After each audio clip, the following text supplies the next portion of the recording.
Kalau untuk ibu, ibu melihat Rano kecil, cengeng begitu ya ibu ya. Terus kemudian tadi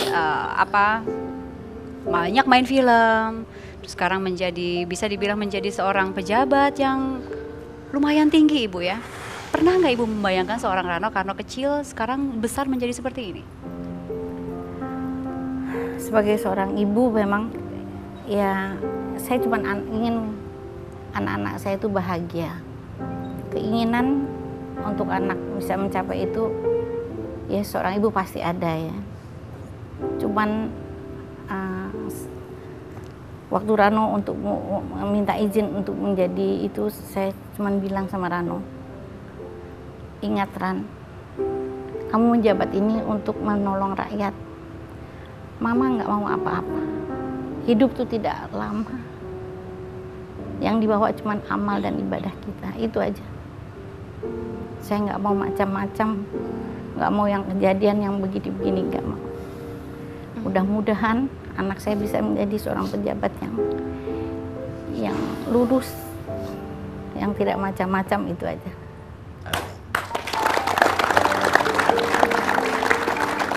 Setelah ayah tidak ada, Bang Rano merasa ada titipan untuk mendidik adik-adik nggak? Kalau saya boleh subjektif melihat, sepertinya Bang Rano cukup sayang kepada dua adik abang gitu. Apalagi Mbak Suti kan dikasih cukup banyak pekerjaan gitu. Apakah itu salah satu bentuk rasa sayang dari seorang kakak, misalnya merasa bertanggung jawab untuk mendidik adik misalnya? Saya masih punya kakak Mbak, namanya Ruby. Dia juga orang film juga. Dan selain Suti dengan Nurli, saya masih punya adik namanya Santi. Rasa sayang saya ini dan rasa sayang kita semua sebetulnya saya wujudkan dalam sebuah bangunan. Saya bangun sebuah studio untuk membuktikan kepada almarhum ayah bahwa pilihan dia benar sebagai seorang seniman. Cuman mungkin waktu itu belum bisa seperti itu.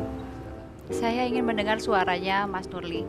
Mas Nurli, adik bungsu gitu, melihat Bang Rano ini dia kakak yang bertanggung jawab kah, atau kakak yang galak kah, atau apa gitu? Bang Nurli terlibat pekerjaan juga dalam Sidul dia seorang juga? kameramen. Oke. Ya, buat saya Mas Rano ini guru. Karena banyak ilmu yang saya dapatkan, ya khususnya di film.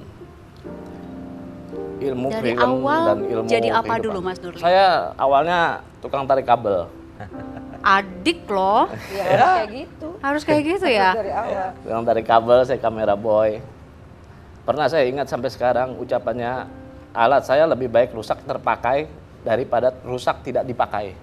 Di situ motivasi saya untuk belajar. Karena kebetulan di kantor ada alat. Di situ saya oprek alat. Dari tarik kabel, Tarik kabel. terus kemudian jadi Ya, apa? keinginan dia kan mau jadi kameramen. Saya bilang kamu harus tahu lampu. Hmm.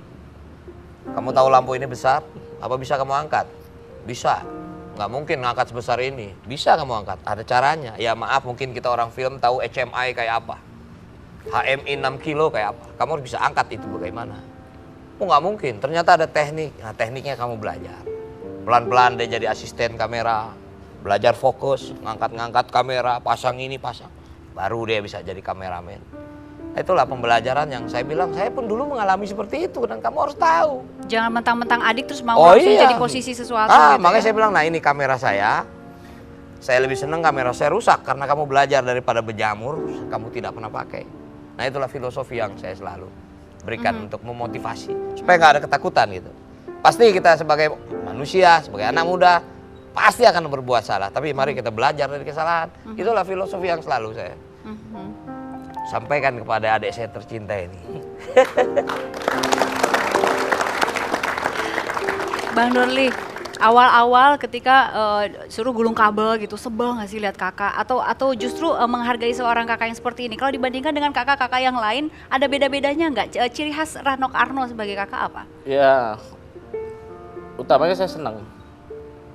Karena dengan ngobrol saya dengan ibu, dengan bapak, dulu kehidupan bagaimana sebelum saya lahir. Ya, memang hidup itu dari awal lebih baik dari bawah. Oke. Jadi pada saat kita di atas, kita bisa menjaga, terpanangin. Daripada kita hidup langsung ke atas, pada saat kita jatuh kita tidak siap. Itu buat pelajaran buat saya. Mbak ini kalau boleh saya tambahin. Nurli ini lahir pada saat yang lebih enak daripada kita. Antara Suti ke Nurli jaraknya 7 tahun. Dia nggak sempat makan sepiring berlima, itu kerugian dia. Sekarang dia udah makan sendiri. Artinya itulah kita coba memotretkan kita dulu seperti ini loh. Kalau sekarang Bang Nurli makan 5 piring sendiri ya. Udah punya piring sendiri. Kami kembali sesaat lagi.